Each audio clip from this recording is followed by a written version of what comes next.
We've got some interesting updates in relation to the A380 and drone incident that we covered in our last video. Enjoy.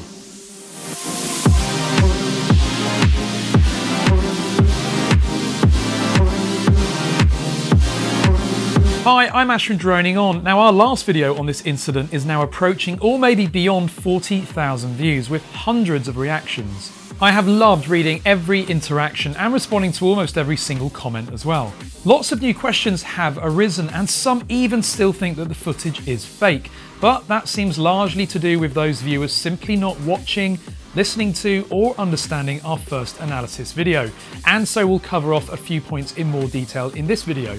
But we've also uncovered some new information which you should find interesting, so comment below, and whilst you're watching, give this video a thumbs up and of course click subscribe for more like this. Following our first video, some have questioned whether the drone flight on this occasion was still legal. Well, the answer is very clearly no. This flight was absolutely illegal. You wouldn't drive at 100 miles per hour in an unfamiliar country simply because your sat-nav doesn't warn you. You would instead check the laws of the road first and then drive to those limits, right? Well, it's exactly the same case here. A no-fly zone in drone software is not the only check that you should make before looking to fly your drone. It's advisory only, not always up to date, and not official advice. Therefore, you must review and understand the country's air laws before taking flight. They are your core guidance. A quick review of the Mauritius ANO, ANO stands for Air Navigation Order, very clearly states, no person in charge of a remotely piloted aircraft shall fly the drone within an aerodrome traffic zone during the notified hours of watch of the air traffic control unit. Now, put simply, the approach to a runway is an aerodrome traffic zone, and so even if flying under 400 feet, this drone flight is absolutely illegal. In some cases, flying your drone illegally and contrary to air law will land you in jail, with your drone being confiscated for flying somewhere where legally you should not be.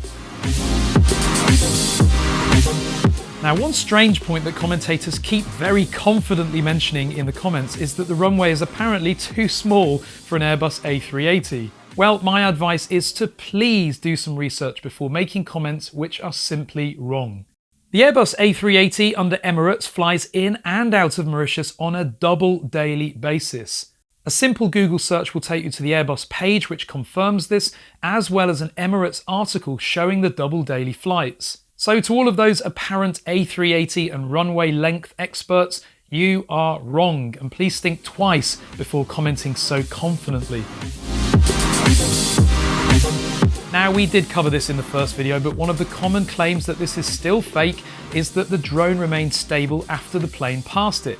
Those making such comments clearly didn't watch or understand our first video where we explained this, and so please let me show you a clip.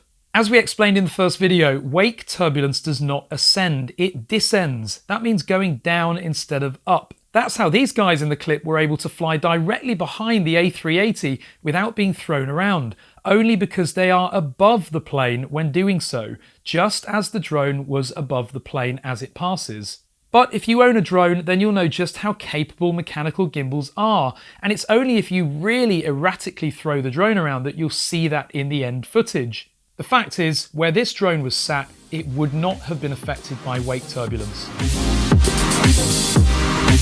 Rumours circulated initially that the footage was captured on July the 18th, 2018, but we suspect this is only because it's the date where the footage was actually shared by Thierry Paris. A very interesting comment was made on our last video by a lady called Jean Garrett. This lucky lady lives in the area where the video was shot. She noticed that the cornfield in the video doesn't correspond to the state of the cornfield now, which is currently being cut.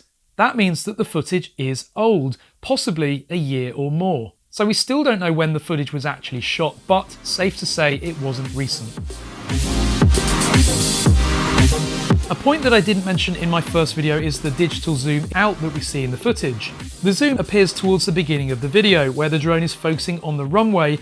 Then after the plane passes the drone, the camera zooms back out. Some thought that this was a cut in the footage, but it's not. Now, because of this zoom in and zoom out, and also that the person who shared the footage is French, some have oddly speculated that the drone must have been a Parrot Anafi.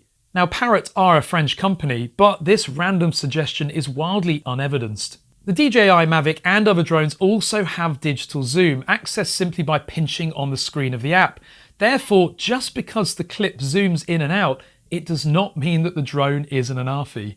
But the one decisive bit of evidence is relating to that cornfield. Based on that, we know that the footage could be at least a year old, maybe more, and the Anafi was not even released back then. We've had lots of comments from viewers that actually live in Mauritius, a few that even work at the airport.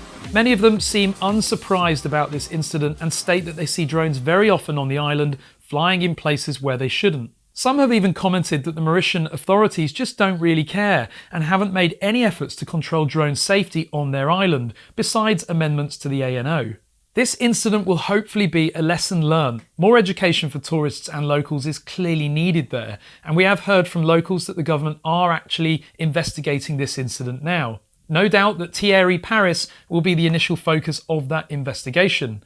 We did actually contact him. Sadly, he hasn't responded. A group of commentators also mentioned the reflection of the sun on top of the plane as it passes the drone. They comment that the sky looks very cloudy, and so how could there be reflection of any sun if there isn't any sun? Well, one thing that's very clear during this video clip is that we don't get a 360 view of the sky. For that reason, it's very hard for us to pinpoint where the sun is, but in addition, it's not unusual on a cloudy day for there still to be strong sunlight coming through the clouds and therefore causing a reflection like that. After all, how many of you have been out on an overcast day and still worn sunglasses because the sun is still so strong? Without question, this one tiny bit of reflection does not make the entire video fake. My final closing comment is a point that stands out across many of the hundreds of comments. The drone community are not happy about the reckless actions of this drone operator. And that shows a real positive and growing attitude from drone operators. And that really should be praised that so many are against the actions of this one minority drone owner. The last video received lots of comments and was shared hundreds of times, so please do the same with this video. Share it to educate, and finally comment below with your thoughts. And if you're not a subscriber, hit that button as well. Thank you very much for watching.